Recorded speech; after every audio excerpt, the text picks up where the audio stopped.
બોટાદ અમદાવાદ રૂટની ટ્રેનમાં કોચમાં ઘટાડો કરવામાં આવતા મુસાફરોમાં રોષ જોવા મળી રહ્યો છે। અત્યાર સુધી બોટાદ અમદાવાદ રૂટની ટ્રેનમાં 12 જેટલા કોચ હતા, તેની જગ્યાએ 4 કોચ કરી દેવામાં આવ્યા છે, જેને લઈને મહિલાઓ અને બાળકોને પણ મુસાફરી કરવામાં ભારે હાલાકીનો સામનો કરવો પડી રહ્યો છે। મુસાફરોએ બોટાદ રેલવે સ્ટેશન પર હંગામો મચાવ્યો હતો, તેમજ સ્ટેશન માસ્ટરને આવેદનપત્ર આપીને ફરીથી કોચ વધારવા માટે રજૂઆત કરી હતી।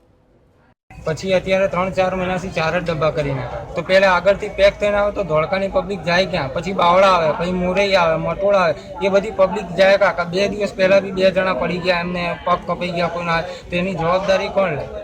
એટલા માટે અમે આ બધું કર્યું હતું અને ટ્રેન રોકી હતી કે અમને એ જ છે કે બસ વધારે ડબ્બા નહીં પણ 3 ડબ્બા બીજા વધારી દો તો અમારો અપાસ મહિનો ચાલુ થાય છે, એમાં અમને તકલીફ પડે ના, બરોબર? કાયમ માટે એટલા ડબ્બા વધારી દો તો 4 ડબ્બા લાયા છે, એટલે આ બધું અમે કર્યું છે અને આવેદનપત્ર આપ્યું છે। સમાચાર।